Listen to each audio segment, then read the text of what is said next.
아, 진짜. 전부터 자꾸 돈돈거리세요. 저한테 할 말이 그거밖에 없으세요. 돈을 빌려줬고 안 갚으니까 갚으라고 한 거야. 여기에 뭐가 문제인데. 문제가 아주 많죠. 자식한테 그 정도 돈도 못 써요. 지난번에는 주차 과태료 32,000원도 내라고 일주일 내내 연락하시던데 그까짓 몇만 원 때문에 그렇게 쪼잔하게. 그 말은 내가 그깟 몇만 원을 일주일 동안 안 줬다는 말 아니야. 너는 땅 파면 32,000원이 나와. 그리고 너한테 보내준 돈들 봐라. 그게 몇만 원 가지고 될 일이야. 돈 떼먹은 건 너인데 왜 늘 엄마를 치사한 사람을 만들어? 제가 만든 게 아니라 엄마가 치사한 거죠. 제가 몇천 빌려달라고 한 것도 아니고 지선이한테 전화하셔서 돈 얘기까지 하셨잖아요. 진짜 창피해서 못 살겠어요. 내가 창피해야 되는 건 그게 아니야. 남의 돈을 가져가서 안 주는 거지. 어디 가서 제발 그러지 좀 마. 남의 돈을 함부로 여기지 마라. 한진미 씨는 혀를 찼습니다. 어이가 없었습니다. 자식이라는 놈이 당당하게 빚을 떼먹고 되레 큰 소리를 치다니. 오늘 이야기의 주인공은 65세 한진미 씨입니다. 그리고 그녀의 아들과 며느리에 관한 이야기죠. 지들 주머니에서 나가는 돈은 단돈 10원도 아까워하면서 부모 지갑에 있는 돈은 남의 돈 취급하는 아들, 며느리. 자잘한 돈이라고 우습게 보고 빌려가서는 갚을 생각을 하지 않는 인간들이었습니다. 돈 갚으라는 소리는 듣는 사람만큼이나 하는 사람도 스트레스였습니다. 작은 돈부터 큰 돈까지 늘 빌려달라 했지만 정작 갚을 때가 되면 기억이 안 난다. 다음 달에 줄게 하면서 모르쇠로 일관하는 못된 버릇을 가진 것들이었죠. 그렇게 아들한테 들어간 돈을 대충 합쳐봐도 차 한 대 값은 됐습니다. 돈 이야기를 꺼내면 푸념하지 마라. 푼돈 가지고 치사하게 군다. 몇알의 부모를 궁상맞은 사람으로 몰아세웠습니다. 한진미 씨는 생각했습니다. 기왕에 치사한 사람이 된 거 정말 치사하게 본때를 보여줘야겠어. 한진미 씨 부부에게는 외아들이 하나 있었습니다. 오준석. 아들은 20대에 취직해 독립을 했습니다. 집이 너무 크다. 집이 뭐가 커? 그게 아니고 준석이가 없으니까 우리 둘이 살기에 너무 크다는 거지. 그건 그러네. 아들이 없으니 방이 남아돌았고 잡동사니를 치우니 남편 말처럼 집이 횡한 느낌이 들었습니다. 이제 그놈 장가갈 일만 남았는데 이 집에서 살 필요가 있나. 그래서 이사라도 가게. 좀 작은 데로 가면 어떨까 하는데 한 20평짜리 뭐 더 작은 데도 좋지. 그래, 이 집은 팔고 가자. 팔아서 조그만 상가나 오피스텔 같은 거 사서 월세 받아도 좋지. 준석이 나중에 결혼할 때 결혼 자금도 되고. 아무튼 여러모로 작은 집 가면 좋지 않겠어? 시도 좋은 생각인 듯했습니다. 한진미 씨 부부는 바로 이사할 집을 알아보았고 마음에 드는 곳을 발견했습니다. 그래서 집부터 계약을 했습니다. 그러나 부동산에서 전화 왔어. 없어서 내가 해봤는데 본다는 손님이 없다 그러던데. 이사는 했는데 비워둔 아파트는 팔리지 않고 있었습니다. 이걸 어쩌나 싶었지만 상황은 생각보다 나쁘지 않았습니다. 몇 달 뒤부터 부동산 가격이 오르고 있다는 소식을 듣게 되었습니다. 집값이 뚝 떨어지지만 않으면 그냥 가지고 있는 것도 나쁘지 않을 것 같아. 그러게 지난달보다도 5천은 올랐다던데. 그러면 전세라도 놓지. 뭐 그러자 그럼 전세금으로 오피스텔 같은 거 사두면 되지 않을까? 부동산에서도 집값은 계속 오를 거라면서 전세나 월세로 내놓는 게 좋겠다고 조언했습니다. 결국 한진미 씨 부부는 전세를 놓기로 결정했습니다. 이후 신혼부부 세입자가 들어왔습니다. 세입자는 오랫동안 그곳에서 살았고 한진미 씨 부부도 그 덕에 꽤 안정적인 수익을 얻을 수 있었습니다. 그러다가 세입자가 이사를 나갔고 이제는 집을 팔아볼까 싶었습니다. 마침 그때 아들이 결혼 소식을 알리며 제안을 했습니다. 엄마, 아빠, 결혼하려면 집이 필요하잖아요. 좀 도와주시면 좋겠는데. 한진미 씨 부부는 이미 아들의 결혼 자금에 보탬이 될 생각이었습니다. 하지만 아들은 단순히 돈을 보태 달라는 게 아니었습니다. 그래도 애 낳고 살려면 집 크기도 어느 정도 돼야 하는데 도와주셔도 어느 정도 대출이 필요할 것 같아요. 어지간하면 예산 안에서 갔으면 좋겠는데. 근데 대출 받으면 이자도 내야 하고요. 여러모로 아깝잖아요. 언제 돈 모아요? 그럼 어떻게 하겠다는 거야? 엄마 아파트 있으시잖아요. 지금 비워져 있는 거요. 아들은 한진미 씨 부부가 살던 아파트에 들어가서 신혼살림을 차리겠다고 했습니다.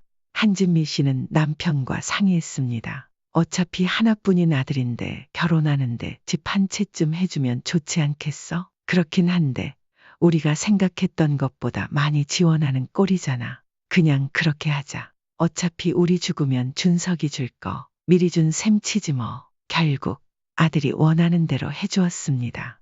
아들이 결혼하고 그 아파트에서 신혼살림을 시작했을 때 한진미 씨 부부는 생각했습니다. 이제 아들을 위해 돈 나갈 일은 없겠지. 완전히 새로운 가정을 이루었고 집까지 해줬으니 부모로서 해줄 만큼 다 해줬어. 그러나 그건 한진미 씨 부부의 착각이었습니다. 예식장에 도착하자 며느리가 몸이 아파 참석하지 못했다는 소식을 들었습니다. 예식장에 도착하셨어요. 그래, 아빠랑 들어와 있어. 결혼한 지 반년도 안 되었을 때 시조카의 결혼식에 참석한 한 씨 부부. 며느리는 몸이 아파 오지 못했고 아들만 참석했습니다. 예식장에서 만나기로 했지만 아들은 예식 시간에 아슬아슬하게 맞춰 도착했습니다. 축의금 내셨어요.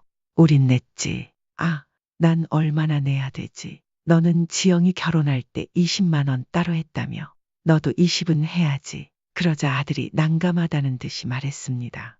아, 늦어서 급하게 오느라 돈을 못 뽑아왔네. 현금 있으세요? 그러면서 주머니를 뒤지는 신용을 했지만 지갑도 들고 다니지 않으면서 괜히 하는 행동이었습니다. 한진미 씨는 오다가 1층 로비에서 현금 인출기를 본 기억이 났습니다. 하지만 시간이 얼마 없었습니다. 홀에서는 사회자의 목소리가 들리기 시작했습니다. 여보, 현금 가지고 왔어. 잠깐만. 남편이 외투 안주머니에서 지갑을 꺼내더니 20만 원을 꺼내 아들에게 건넸습니다. 조금 있다가 예식 끝나고 이체해드릴게요. 아들은 걱정 말라며 축의금을 내고 봉투를 받아 들었습니다. 한진미 씨 부부는 아들과 함께 서둘러 예식장 안으로 들어갔습니다. 예식이 끝나고 식사까지 마친 뒤 아들이 말했습니다. 돈은 집에 가서 보내드릴게요. 휴대폰으로 보내도 되는데 정신 없는데 뭘. 밖에서 보내느라 번거롭게 하지 말고 집에 가서 꼭 드린다니까요.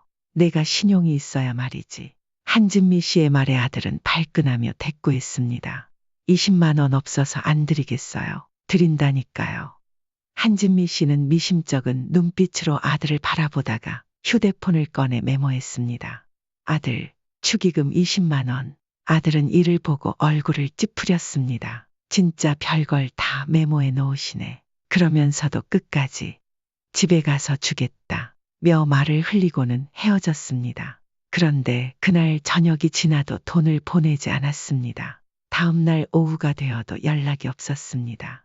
한진미 씨는 한숨을 쉬었습니다. 전화로 달라고 하면 속이 좁아 보이잖아. 재촉하기 전에 주겠지. 아이고, 곧 주겠지. 그리고 안 주면 또 어때? 남편은 태연하게 말했지만 한진미 씨는 어쩐지 받지 못할 것 같은 기분이 들었습니다. 전화를 해야 하나 말아야 하나 고민했습니다. 그러다 또 다음 날 월요일 오후 마트에 다녀오기 위해 외출했던 한진미 씨는 우체통에 꽂힌 고지서를 발견했습니다. 집으로 들어와 살펴보니 본인의 것이 아니었습니다. 아이, 진짜 이것도 왔네. 남편이 물었습니다. 뭔데? 과태료 고지서. 준석 이거야. 결혼 전에 차를 살 때 수입이 없던 아들은 한진미 씨의 이름으로 차를 샀었습니다. 그런데 결혼한 지 반년이 다 되어가는데도 주소를 바꾸지 않아 여전히 한진미 씨 앞으로 각종 우편물이 날아오고 있었습니다. 과태료 고지서는 이번이 처음이 아니었습니다. 과속, 주차 위반, 신호 위반 등 다양한 이유로 한 달에 한 번꼴로 날아왔습니다. 한진미 씨는 휴대폰을 들어 고지서 내용을 화면에 띄웠습니다. 그리고 앞뒤로 여러 장을 찍은 뒤 아들에게 메시지를 보냈습니다. 많이도 나왔다. 조금 지나자 아들에게서 답장이 왔습니다. 정말요? 얼마짜린데요? 어린이 보호구역 주정차 위반. 12만 원. 뭐야? 남편도 놀란 눈으로 고지서를 들여다봤습니다. 빨리 내면 깎아주는데 그래도 9만 6천 원이네. 아이고, 하필이면 왜 또 어린이 보호구역에서 그랬대. 과태료만 아껴도 차에 기름 한 번은 더 넣을 텐데. 하지만 아들은 대수롭지 않게 생각하는 듯 했습니다. 그리고 그럴 만한 이유가 있었습니다. 사진을 보낸 지 2시간이 지나도 아무런 대답이 없었습니다. 결국 한진미 씨는 직접 전화를 걸었습니다. 한참 동안 신호가 가더니 마침내 아들이 전화를 받았습니다. 메시지 못 봤어? 사진 보냈는데. 못 봤어요. 무슨 사진이길래. 일하고 있는 사람한테 전화를 하세요. 하도 확인을 안 하길래. 길게 얘기할 건 없고 잠깐이면 돼. 과태료 나온 것 찍어서 보냈어. 그러자 아들은 짜증스러운 한숨을 내쉬었습니다. 거기에 적힌 계좌로 과태료 얼른 내고 어제 지영이 결혼식 축의금도 엄마한테 넣어. 알겠지? 지금 그거 말씀하시려고 전화까지 하신 거예요. 저 지금 바쁘니까 대신 좀 보내주세요. 아니야, 내가 직접 보내. 바쁘다니까 끊을게요. 뚝. 한진미 씨는 한숨을 내쉬었습니다. 한두 번 겪는 일이 아니었습니다. 그런데 1분 뒤 아들이 다시 전화를 걸어왔습니다. 이거 사진을 이렇게 찍어서 보내면 어떻게 입금을 하라는 거예요. 숫자가 잘 안 보여요. 사진이 어떻게 찍혔나 다시 확인하려던 찰나 아들이 먼저 말을 던졌습니다. 엄마가 먼저 내세요. 제가 엄마 통장으로 입금할게요. 아니야, 지금 바로 다시 찍어서 보내줄게. 어차피 축의금도 달라고 하셨잖아요. 한 번에 보내는 게 낫죠. 너 또 안 줄 거잖아.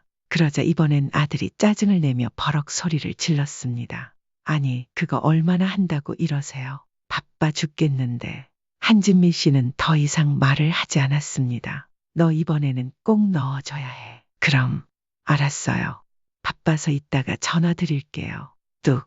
전화를 끊고도 찝찝한 기분이 들었습니다. 매번 한진미 씨가 대신 내고 아들이 입금해 주지 않은 적이 여러 번 있었습니다. 결국 이번에도 같은 패턴이 반복될 것 같았습니다. 한진미 씨는 깊은 한숨을 내쉬며 고지서에 적힌 계좌번호로 과태료를 입금했습니다.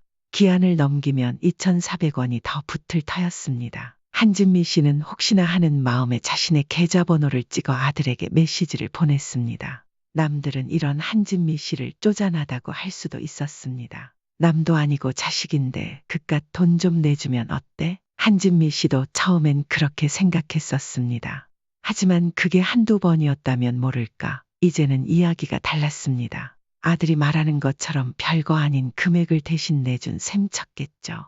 하지만 그게 한두 번이 아니었습니다. 상습범이라 해도 될 정도였습니다. 원래 준석이가 이랬나? 아무리 생각해도 예전에는 이렇게까지 돈 문제에 예민하지 않았던 것 같았습니다. 하지만 자식에게 돈을 쓴 걸 일일이 세어가며 기억하는 부모가 얼마나 될까요?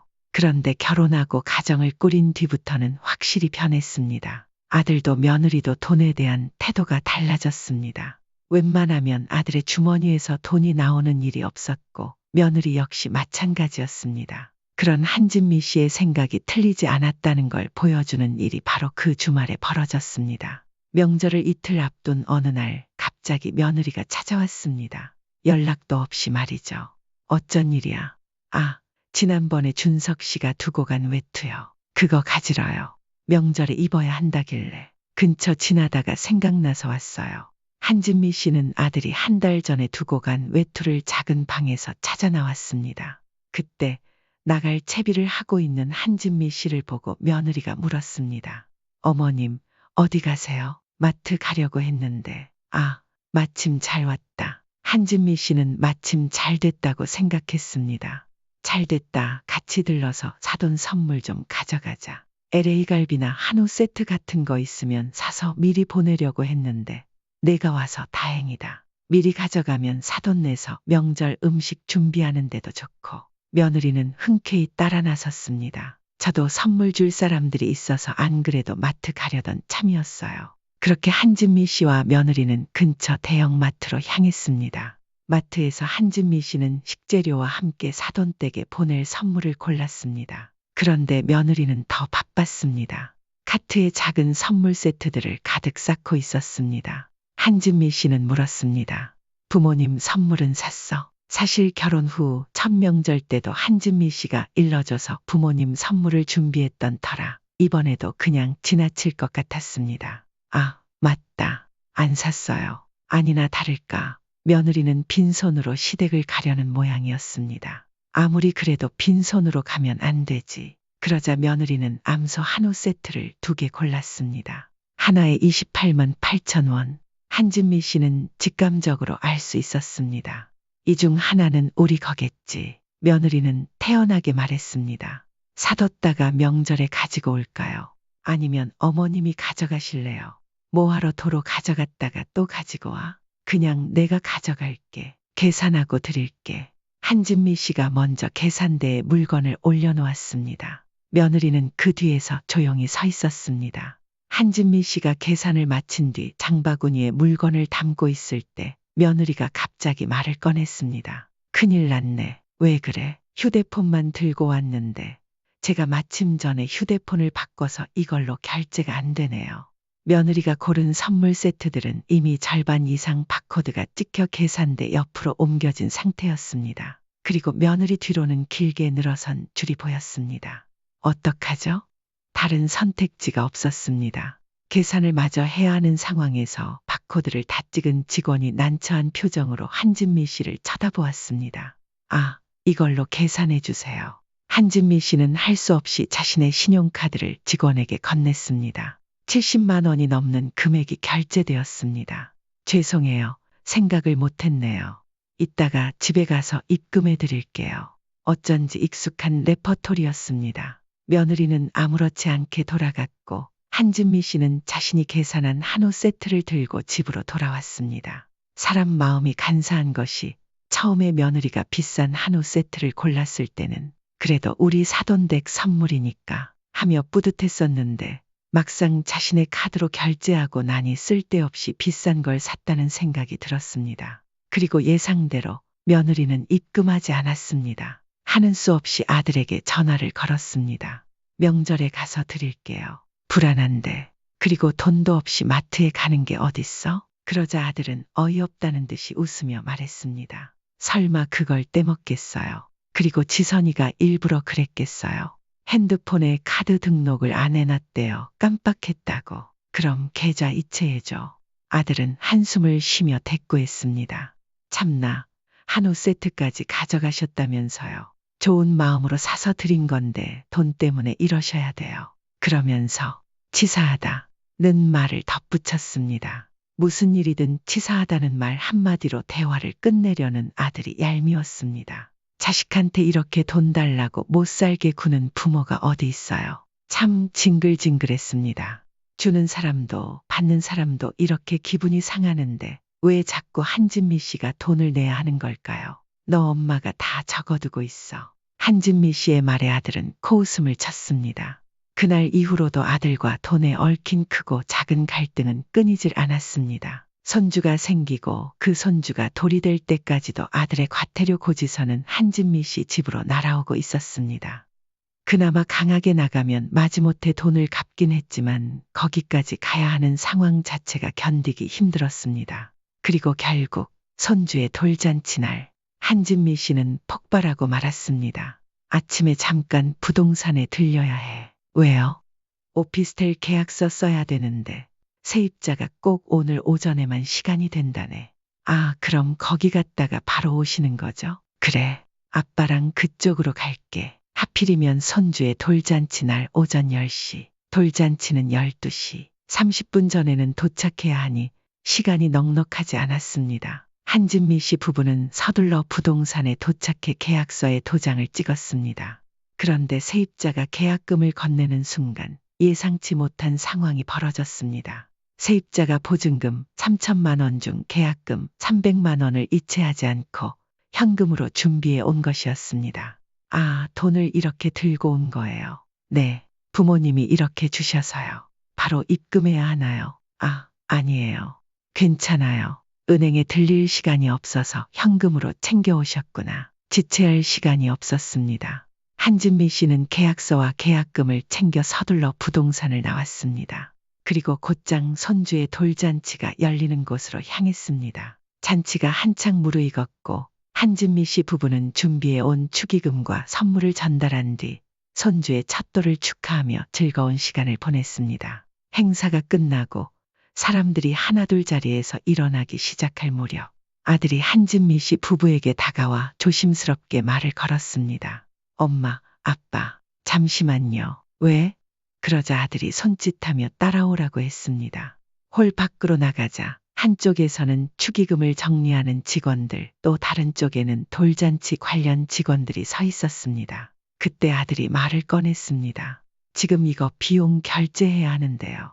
혹시 지금 현금 뽑을 수 있으세요? 뜬금없는 말에 한진미 씨가 눈을 크게 떴습니다. 그러자 아들이 민망하다는 듯이 말을 덧붙였습니다. 현금으로 결제하면 할인을 많이 해준대요. 축의금 들어온 걸로 하면 되지 않아? 그거 지금 일일이 봉투에서 돈 빼고 있긴 한데 시간도 걸리고 좀 부족할 것 같기도 해서요. 아들은 한쪽을 가리키며 말했습니다. 저기 코너에 현금 인출기 있던데 우선 거기서 좀 뽑아서 주시면 제가 계좌 이체해 드릴게요. 그럴 거면 내가 계좌 이체로 결제하면 되잖아. 계좌 이체 말고 현금으로 줘야 세일해 준대요. 그리고 제가 지금 돈을 뽑을 수 있는 카드가 없어서요. 이게 맞나 싶었습니다. 요즘은 휴대폰만 있으면 결제도 가능하고 ATM에서 돈도 뽑을 수 있다고 뉴스에서 본 적이 있었습니다. 그런데 왜 항상 한진미 씨 부부와 함께 있을 때만 아들은 결제가 안 되고 돈이 부족한 걸까요? 2번 다시 안 속는다 다짐했지만 자리 분위기가 분위기인지라 거절하기가 쉽지 않았습니다. 그리고 가방 속에 있던 300만 원이 떠올랐습니다. 이거 계약금 받은 건데 그 순간 온갖 생각이 스쳐 지나갔습니다. 손주의 돌잔치 자리에서 돈 문제로 실랑이를 벌이게 되면 신랑이 아는 모습을 누가 볼까봐 무서웠습니다. 결국 한진미 씨는 조용히 말을 꺼냈습니다. 이거 계약금 받은 건데 일단 그러면 이걸로 하고 부족한 건 축의금으로 채워봐. 그리고 이건 꼭 돌려줘야 하는 거 알지? 당연하죠. 아들은 고개를 끄덕이며 돈을 받아갔습니다. 그러나 돌잔치가 끝난 뒤에도 아들은 차일피일 미루며 300만 원을 주지 않았습니다. 며느리에게 전화를 해봐도 소용이 없었습니다. 아, 준석 씨가 드린다고 하던데요.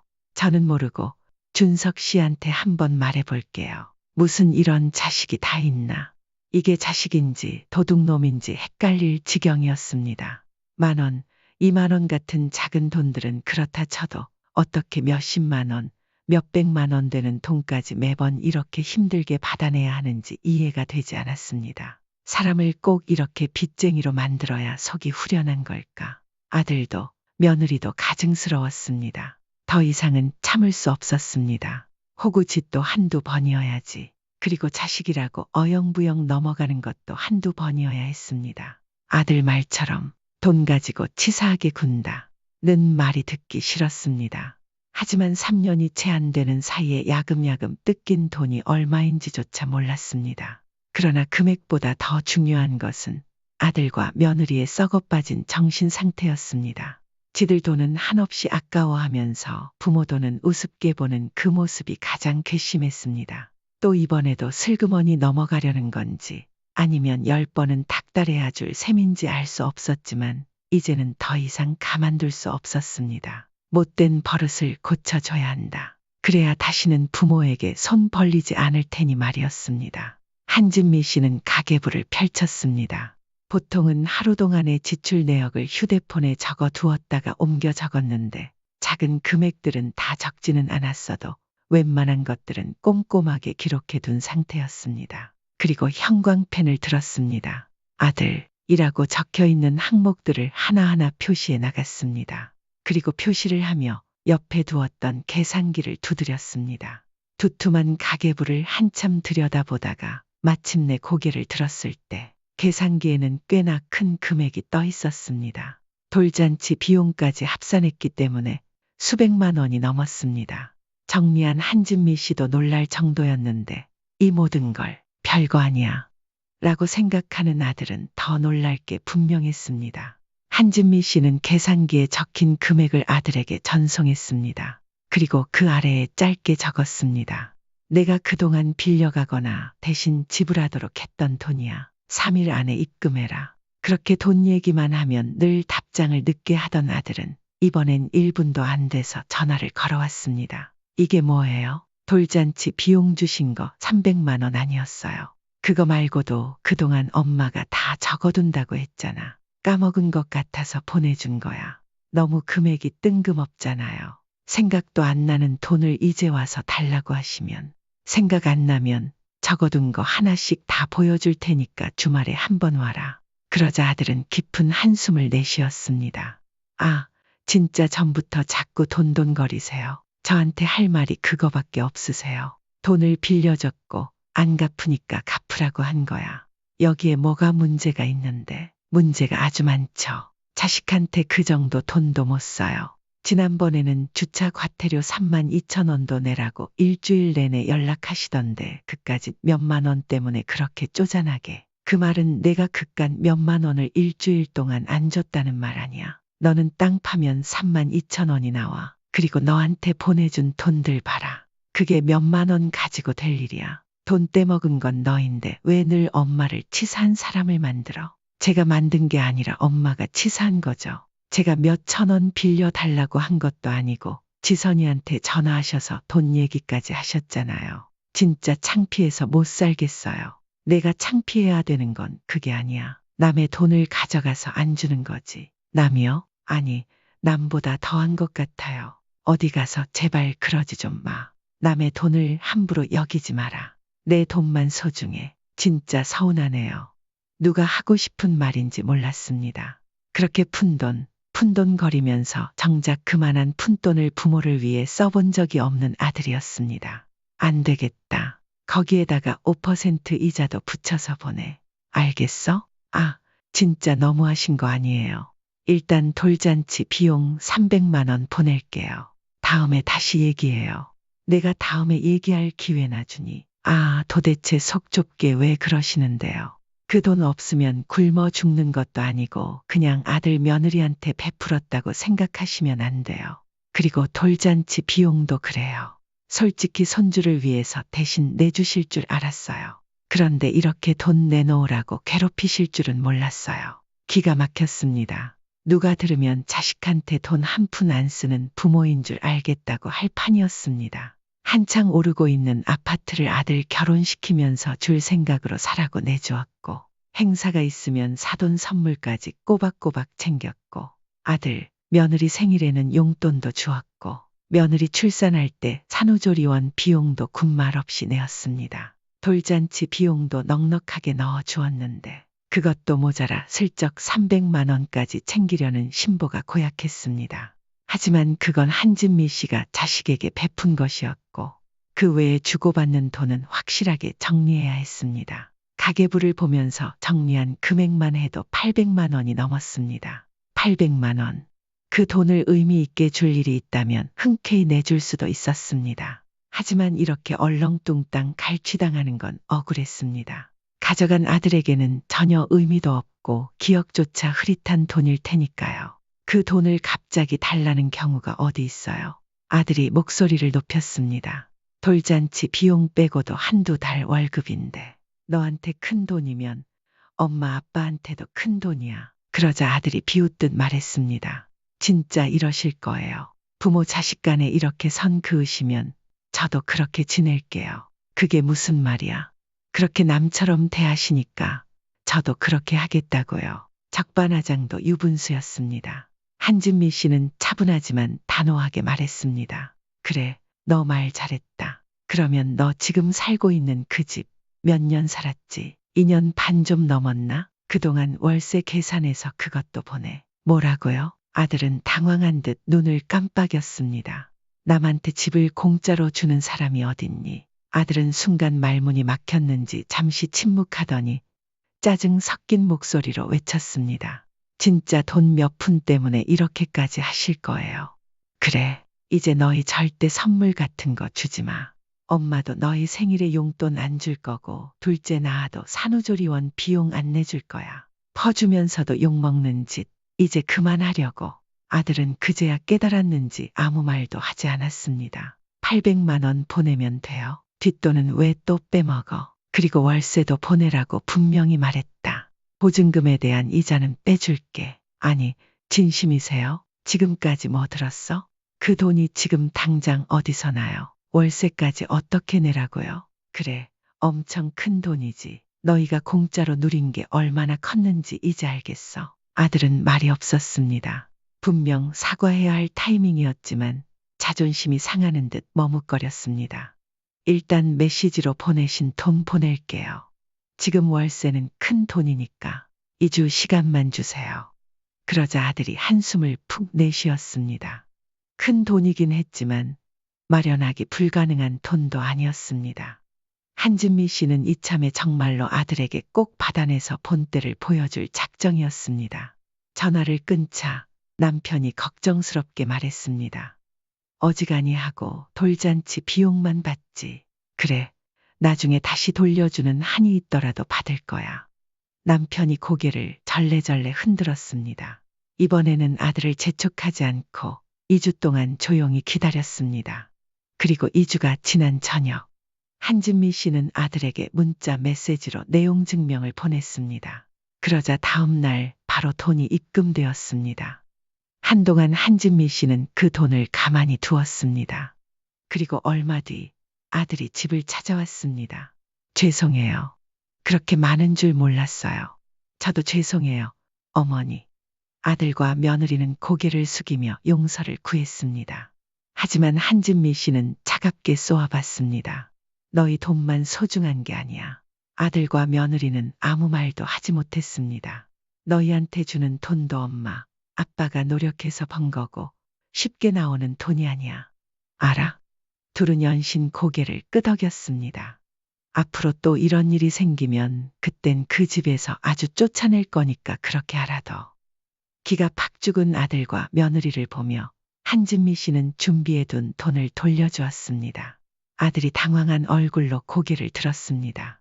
이걸 다시 주시는 거예요. 그래. 하지만 명심해.